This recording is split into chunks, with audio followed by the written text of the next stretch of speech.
Bon, on va commencer parce que l'heure tourne et puis certains ont besoin de partir, ils sortent de train, d'avion, etc.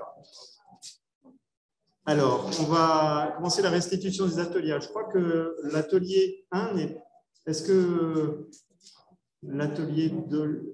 Ah ben si, monsieur Bringer-Olivia, vous êtes revenu. Donc, c'est Olivia qui vous fait...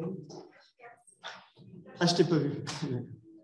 Ok, donc, c'est possible de faire 5 minutes, un cours, de façon à terminer à l'heure. Je vous rappelle les feuilles d'évaluation, si vous pouvez les remplir et les mettre dans la petite corbeille qui est en bas. Merci. Je restitue notre atelier, c'est ça? Oui, en gros. Oui, en gros, j'ai compris. C'est-à-dire que je serais bien incapable de faire autrement qu'en gros.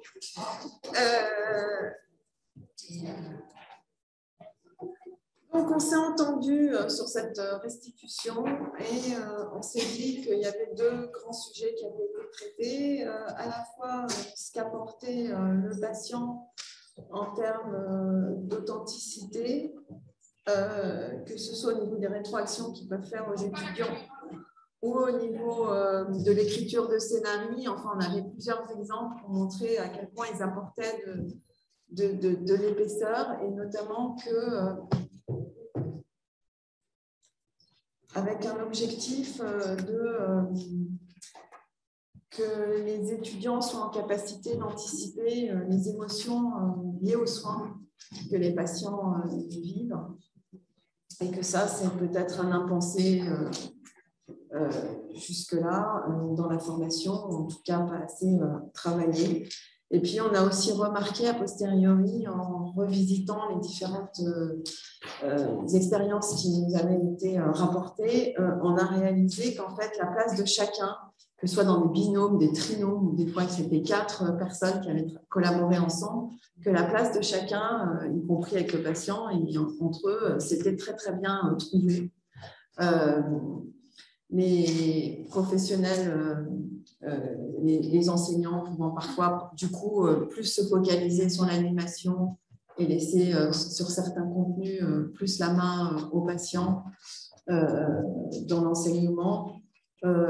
Mais on a retrouvé ça aussi autour de l'écriture de scénarii où chacun apportait vraiment ce qui était de sa propre profession ou spécificité et que vraiment ça s'articulait bien et que chacun sentait qu'il en tirait vraiment quelque chose de beaucoup plus juste. Donc ça, on s'est dit qu'on entendait parfois des craintes que je prends ma place ou des choses comme ça et que ça ne s'est pas du tout été vérifié dans le cadre de ces expériences. Ce n'était pas tellement le sujet au départ qui était regardé, mais ça a transparu, ça transparaissait.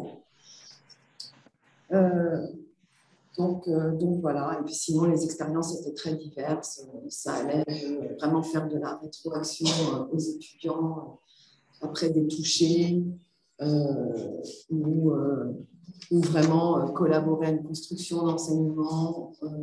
Enfin voilà, les expériences étaient en elles-mêmes très très variées, mais sur le plan du commun, c'est ces deux aspects qu'on a retrouvés majoritairement.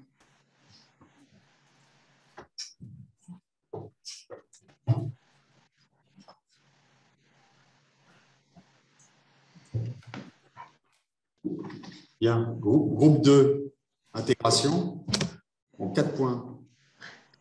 Domaine d'intervention, recrutement, co-construction, perspective. Alors, domaine d'intervention, la psychiatrie, les soins infirmiers, la médecine générale, et puis podologue, kiné, infirmier. C'est le premier grand bloc. Les enjeux du recrutement, parfois par des professionnels de santé psychiatres, demandant à ce que les patients soient équilibrés, d'autres où il y avait des grilles de recrutement, des entretiens, ou au contraire, la diversité sans formation, la diversité des patients sans formation. Bref, ce n'est pas stabilisé. Au fond, l'enjeu, c'est de savoir, au fond, c'est quoi l'objet pédagogique, qu'est-ce qu'on veut enseigner, sans aucun doute que c'est très lié à ça. Le deuxième point, c'est la co-construction, c'est-à-dire que l'ensemble, et c'est ce qui a été assez d'ailleurs intéressant, c'est que Là, je ferai sous forme de conclusion. Ensuite, c'est la co-construction. Donc, les patients ont participé, au fond, à la fois à la construction des situations cliniques qui étaient proposées, à la coécriture, mais ils ont aussi complètement participé à la réingénierisation des enseignements et alors, à la fois dans un groupe avec une très grande structuration, j'allais dans cette réingénierisation, j'y arriverai pas, j'y suis pas arrivé. Donc ça, c'est un point important et ça donne d'ailleurs une perspective, c'est que maintenant, dans un des groupes, il y a maintenant un groupe de travail qui s'est constitué pour essayer d'aller au-delà du témoignage, qui avait déjà sa force, mais qui est insuffisante, pour avoir des apports plus pertinents de la part des patients dans le cadre de l'enseignement. Et c'est vraiment travailler, caractériser les savoirs patients qui sont transmis.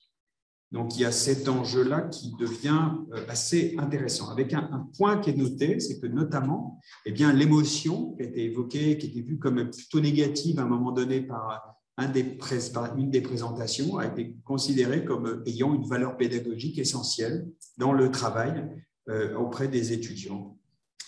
Et le dernier point, c'est les perspectives.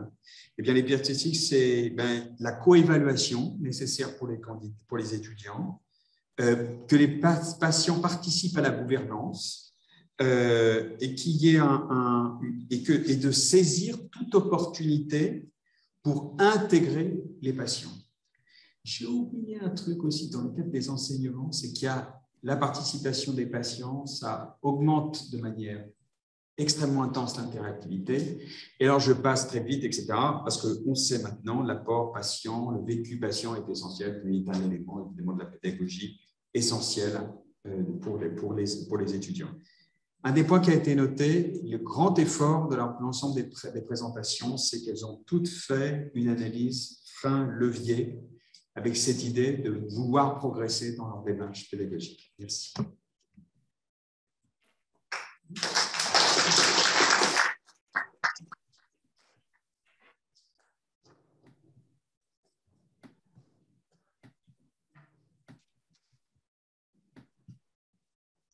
Oui, alors pour le groupe 3, qui traitait donc la place et le rôle du patient dans l'organisation de l'enseignement,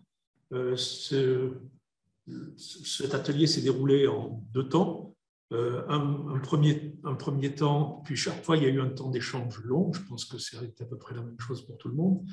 La deuxième partie, mais je vais y revenir, était animée, comme la première aussi, mais la deuxième partie était animée. En tout cas, elle ne nous a pas permis de prendre un temps de synthèse pour voir ce que l'on avait à rapporter en commun. Donc, ce que je vous rapporte, moi, c'est ce que j'ai cru pouvoir rapporter. J'espère que je ne fais pas d'erreur par rapport au groupe constitué l'atelier. Dans une première partie, on a eu une réflexion intéressante sur la stigmatisation. Et cette stigmatisation, c'est un problème auquel il faut prêter une attention parce que ça entraîne des stéréotypes, ça entraîne des discriminations, ça entraîne chez les patients des phénomènes d'auto-stigmatisation et qu'il est évident qu'à partir du moment où un patient s'auto-stigmatise, il s'auto-censure, et donc quand il va rentrer dans une relation de partenariat, il y a des choses que, obligatoirement, il ne se sentira pas en légitimité ou en devoir de faire. Et ça correspondait bien à la deuxième intervention de cette première partie d'atelier qui était faite par l'équipe de Rennes et qui a insisté sur les profils de patients intervenant dans un enseignement auprès des étudiants du 2e cycle, et avec notamment une intéressante typologie des patients intervenants. Il y avait des patients témoins, il y avait des patients qui assuraient un enseignement de type magistral, il y avait des patients qui étaient tuteurs, et il y avait des patients qui étaient évaluateurs. Et de ce que l'on a entendu de cette expérience, c'est que ces patients qui constituaient ce groupe, ils avaient un besoin d'échange entre ces différents statuts de patients et probablement ça, avec un besoin aussi de dynamique de groupe et probablement ces différents échelons ou ces différentes positions plutôt qu'échelons de patients intervenant dans cet enseignement, ils ont ouvert logiquement sur la deuxième partie de l'atelier, dans lequel, en fait, on a rapidement parlé des besoins de formation des patients. Donc, l'atelier était fait pour essayer de regarder quelle était la place et le rôle des patients dans l'enseignement des médecins. Et alors, est-ce que c'est parce qu'on est dans un milieu universitaire et une ambiance universitaire? On a à un moment donné eu un peu l'impression qu'on renversait la situation et qu'on était en train de demander aux patients de s'universitariser. Et là, on a eu un échange très intéressant dans lequel je ne veux pas prendre des expressions caricaturales qui n'ont pas été utilisées d'ailleurs, mais c'est un petit peu pour simplifier.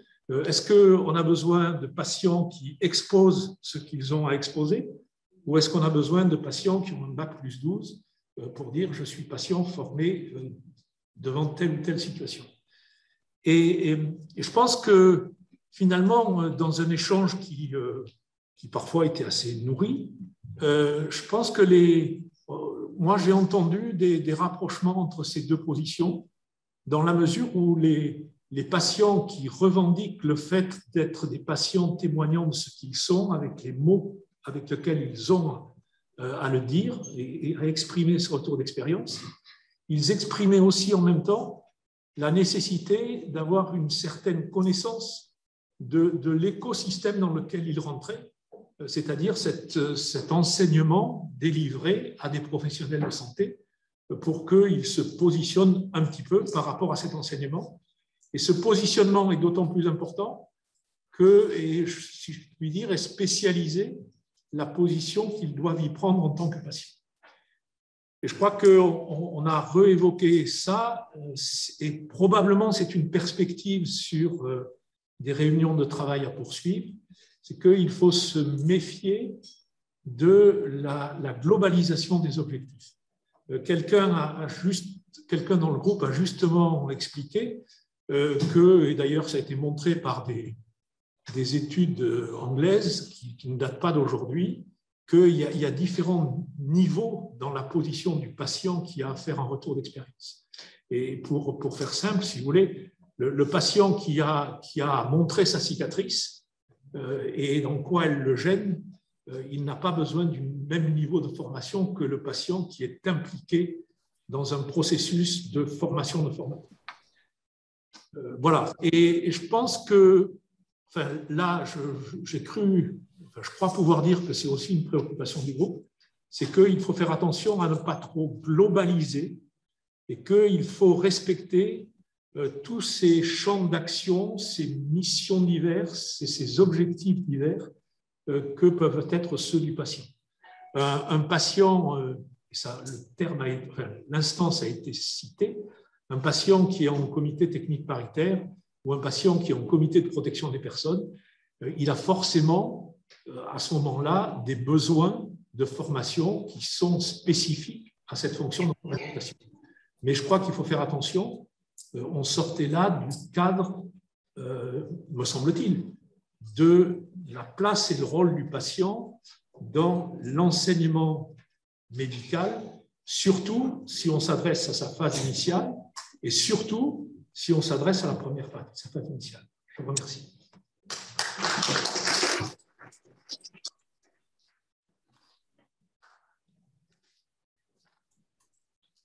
Moi, je vais vous restituer l'atelier numéro 4 que nous avons modéré avec Marie-Caroline Mioyes.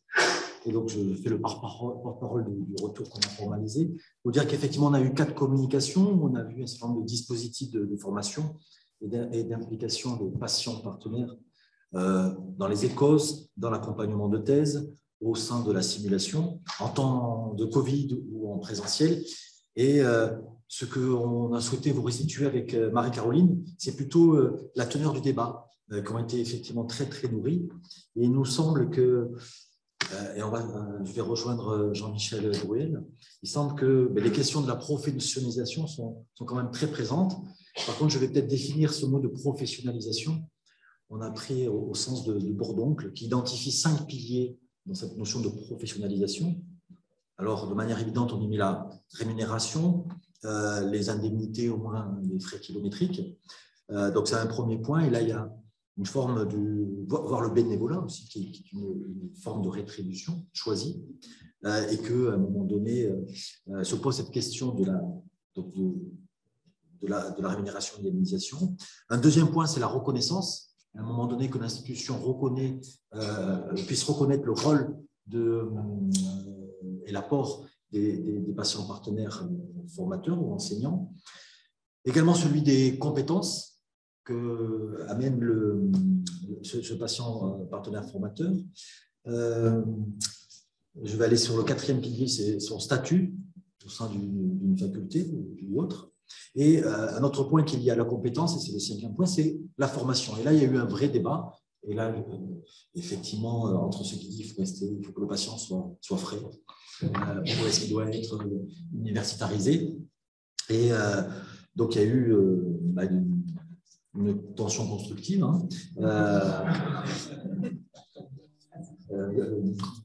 Alexandre parle de capacité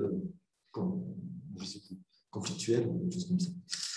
Et donc, ça nous amène à voir qu'effectivement, il y a une diversité de profils. Il y a des patients témoins, et là, on va chercher leur expérience de vie, et donc leur capacité à se raconter. Il y a des patients chercheurs, on l'a vu pour l'accompagnement des thèses. Il y a des patients formateurs, il y a des patients ressources dans les soins. Il y a des patients qui vont être plutôt dans les organisations des établissements, des patients qui vont être dans les comités d'éthique ou des CPP. Et quelque part, comme dirait, je te cite beaucoup, Olivia, on ne va pas aller chercher le mouton à 5 pattes. Ce n'est pas un patient pour un patient qui va savoir tout faire. Et donc, on arrive à ce qu'a dit un orateur qui, en tant que responsable de formation, que lui, il n'achète pas des patients, mais il achète des compétences. C'est un verbatim. Et donc, effectivement, ne pas avoir de discrimination positive, ce n'est pas du patient pour du patient, c'est parce que le patient va apporter quelque chose de plus par rapport à des objectifs pédagogiques qui vont être définis, que par rapport à ces objectifs pédagogiques, je reviens à ce que tu disais, Jean-Michel, il y a des besoins, soit de l'expérience de vie, soit de compétences de formateur, soit des compétences de chercheur, et que là, on va aller chercher, je reprends encore Olivia, la bonne personne à la bonne place et au bon moment. Et c'était peut-être ça qui est important, d'où, et c'est un mot-clé qu'on avait gardé avec Marie-Caroline, ce besoin de diversité. Sur ce deuxième atelier sur l'engagement patient. Alors Béatrice, il faudrait fermer ton micro. Béatrice. Béatrice, c'est bon, elle a fermé son micro. Donc j'étais en train de, oui, d'où ce besoin en fait de diversité. C'est pas l'un ou l'autre, mais c'est cet ensemble qui constitue cet engagement des patients, au moins dans la formation. Voilà, j'espère ne rien avoir oublié. Voilà, j'ai rien oublié. Merci.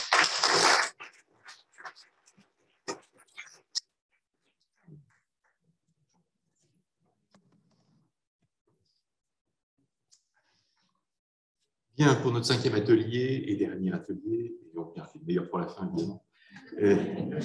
Je ne peux qu'aller dans le même sens, nous ne pouvons qu'aller dans le même sens avec Nicolas sur le plan de la diversité, de la richesse des échanges. On a eu la chance d'avoir un atelier avec des pharmaciens, des éducateurs en santé, des ergots issus des sciences sociales, des médecins aussi. Et franchement, cette diversité qui est, à mon avis, à notre avis, un des mots-clés de ce colloque, a vraiment donné toute sa richesse. Avant de donner la parole à Nicolas, 3 mots qui nous ont semblé essentiels. Alors, un qui va peut-être ressortir un peu plus par rapport aux autres ateliers, c'est le mot aidant. Mais il y a aussi le mot vrai et puis rôle professionnel. Alors, un tout petit mot sur les aidants. C'est vrai que c'est ressorti de l'atelier, cet oubli de l'aidant qui paraît être dans une posture intermédiaire entre celle du patient expert, du patient témoin, etc., et puis du rôle du médecin, éducateur en santé. Et donc, le groupe a renvoyé cette importance de ne pas oublier le rôle de l'aidant et de l'apport qu'il pouvait avoir dans les postures des différents professionnels. Et pour poursuivre sur ce sujet, en allant dans le même sens que les autres ateliers, il y a une question qui nous a finalement pas mal occupé pendant cet atelier, c'est qui est inclus. Donc évidemment, quelle sorte de patient. Et on a vu que dans certains dispositifs, on a des critères de sélection qui peuvent arriver, notamment quand on demande aux patients enseignants d'être diplômés en éducation thérapeutique. Pour être diplômé, il faut avoir suivi soi-même une formation et ça répond à des conditions. Il y a un tarif, etc. Et du coup, il y a quand même des portes d'entrée qui définissent en fait d'une certaine façon des critères de sélection qui ne sont pas neutres. Et on fait aussi, on peut faire référence à ce qui s'est dit ce matin sur être rural, c'est peut-être être plus à distance des espaces de formation. Donc, on pose la question de qui est représenté dans les patients formateurs, patients enseignants. On a vu aussi que cette question de qui est inclus dans ce collectif enseignant, ça inclut aussi les professionnels. Il y a eu une question quand même assez pertinente. On est beaucoup centré sur qui sont les patients qui viennent enseigner. Mais il y a eu une question pour finir qui nous a semblé, moi qui m'a semblé aussi une question importante, peut-être une question pour le futur, c'est celle de savoir qui sont les professionnels qui participent à ces dispositifs de formation avec des patients. Voilà. Qui sommes-nous, nous professionnels ici, et pourquoi pas d'autres que nous, qui représentons-nous et comment est-ce qu'on fait pour élargir aussi le collectif professionnel et universitaire de ces dispositifs de formation. Oui, du coup, merci Nicolas. Juste un mot sur ce qui fait lien avec ça. Donc, le mot vrai, il y a eu des verbatives extrêmement riches là-dessus. Mais en gros, la pièce est tombée. J'ai enfin compris quel était mon rôle professionnel. Et c'est le patient qui est en face qui me l'a appris. Et j'ai enfin compris, j'ai été en lien avec la vraie vie, avec des vraies personnes. Et bon, au moins dans 2 communications, ça a été vraiment une révélation pour le professionnel de santé que c'était le patient qui lui faisait encadrer, naître cette conscience de son propre rôle de soignant.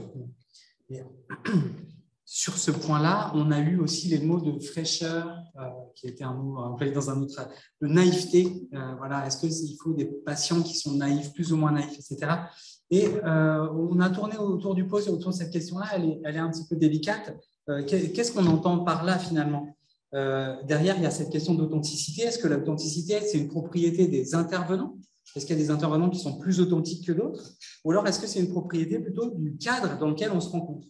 Et là, je rejoins ce que vient de dire Alain, cet étudiant qui, pour la première fois, a l'occasion de discuter avec un patient, mais en dehors du cadre de l'hôpital, de ses stages hospitaliers, et par exemple dans le contexte d'un entretien spécifique, il y a un effet d'authenticité qui vient du cadre et peut-être pas simplement de la personne. Cela dit, on a eu des témoignages de patients intervenants qui disaient que, au fur et à mesure qu'ils interviennent, maintenant ça fait quelques années, finalement leur discours s'affine. Il y a des choses qui deviennent un petit peu des habitudes professionnelles et donc il y a aussi quelque chose qui entre, il y a un développement de compétences en fait chez les intervenants. Du coup, voilà, ça pose cette question-là du style des intervenants.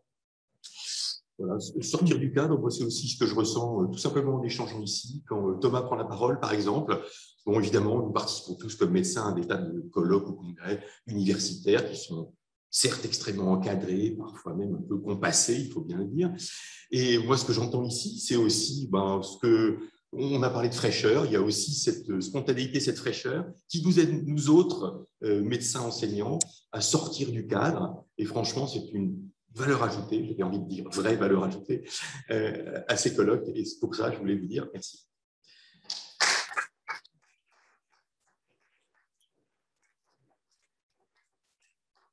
Puisque je tiens encore le micro, je vais en profiter. Il y aura bien sûr ce colloque et je vous invite tous à y participer le 14 octobre prochain à la faculté de médecine de Bobigny. Je vous remercie.